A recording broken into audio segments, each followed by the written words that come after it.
What about the Doctor? Yes, he was a good fellow, wasn't he? Let's talk about him. So last night I was in bed and I was thinking about the Fifth Doctor's regeneration. Quite a strange thing to be thinking about while in bed, but I was thinking about that. And I just thought, well, it was quite excellent, wasn't it? Yes. Once you think about it logically, it was actually very spectacular. And the reasons why will follow, of course. But, you know, for a person who's seen that clip so many times, I often think, well, you know, this isn't very exciting. You know, because I've seen it so many times. It's sort of like an Agatha Christie book. Once you've found out who the murderer is, it's no longer exciting. But with the Fifth Doctor's regeneration, it's a little different, because I think this is a good piece of work.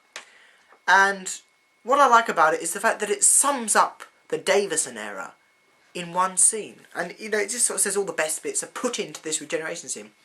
It's done with flashbacks. And the first one that comes up is Tegan, and she says, "What was it you always told me, Doctor? Brave heart." And that's just awesome to start off with, because the Doctor always did used to say to Tegan, "Brave heart." And now that the Doctor's in peril, she's saying it to him when he's in danger. So, you know, she's sort of comforting him from, you know, wherever she is. And so, yes, I think that was nice. That was the thing that sort of triggered off this blog, really. The fact that, you know, Tegan says "brave heart." But I think that the sentence before that, "What was it you always told me, Doctor? Brave heart." It's just an absolutely fantastic line. And then I think Turlough comes on. No, maybe it's Nyssa. Nyssa comes on and says something like, "You're needed. You mustn't die, Doctor."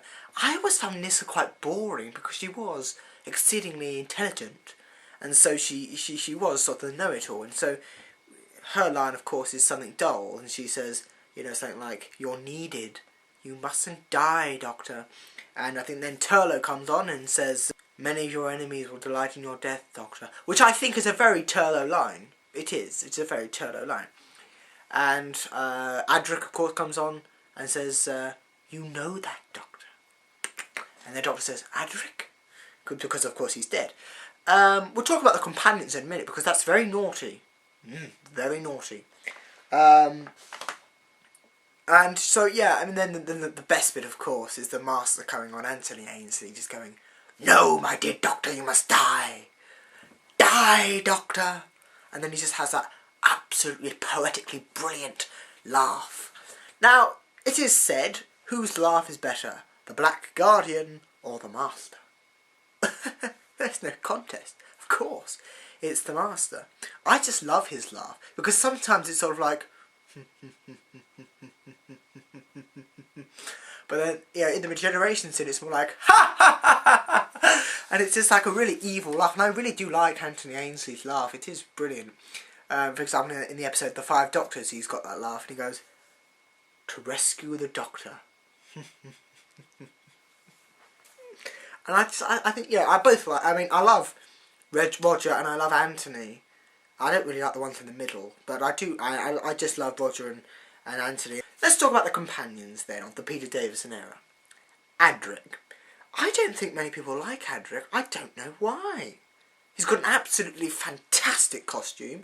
He's all about, you know, mathematics. You know, he's got this sort of like really sort of lovely poetic side in him. You know, where he says, well, some great lines like, you know, "I'll find my own way," and "I'm tired of being an outsider, Doctor." You know, I quite liked Adric, really. I mean, I think most people thought he was quite annoying. So, yeah, I mean, I don't know why people don't like Adric. I think he's a good companion. I think when you start watching Doctor Who, you make a commitment. You say, well, I'm going to like all the companions. And I'm going to like all the Doctors, unless they really are shit. Like David Tennant, Matt Smith. I mean, today I had the misfortune to watch a clip of Doctor Who from the new series with Matt Smith. And I just thought, within 2 seconds, fucking hell, this is absolute shit. I don't want to continue watching this. So let's go on. Nyssa. I think Nyssa is a sort of goody two-shoes, teacher's pet. Sort of, I know everything, I want everything right. She never really has any fun. That's the thing about Nyssa. She never has any fun. She's just sort of boring, sort of runs after the Doctor sort of thing, works on the TARDIS, things like that. So she's a bit dull. But she is quite fun in some scenes. You know, she screams, which is, of course, characteristic for a companion. And then Tegan, of course. You cannot hate Tegan. because she's such a brilliant companion. She's a mouth on legs, that's exactly what she is. She shouts, she screams, she's upset, she's miserable, she's grumpy, she just does all these things, and she gets so frustrated when the Doctor promises to take her to Earth, and he doesn't do it. And I just love that sort of desperateness of Tegan, the fact that she gets so annoyed when she can't get to Earth. And great examples of this is the Visitation, also in Logopolis, when she's just like running around the TARDIS frantically looking for a way out. But there's some good lines with Tegan, like my favourite probably, just one I remember is the IF stands for index file. I just like that line. I think it's quite good. It's not my favourite, of course, but it's just a line with Tegan. I just like it. And of course, I think just picking randomly, my favourite moment with Tegan, either the two scenes. One would probably be the scene when she leaves, because that is really, really sad and really, really lovely how that's done. And also the scene in which she goes quite... Just the scene with Tegan just has loads of fun and just breaks into a van and just drives it. I just love that. It's just brilliant. Because the music's like... So it's really actiony and it's just brilliant. They're my two favourite scenes of Tegan. And of course Braveheart makes a lot of scenes and appearances in Doctor Who.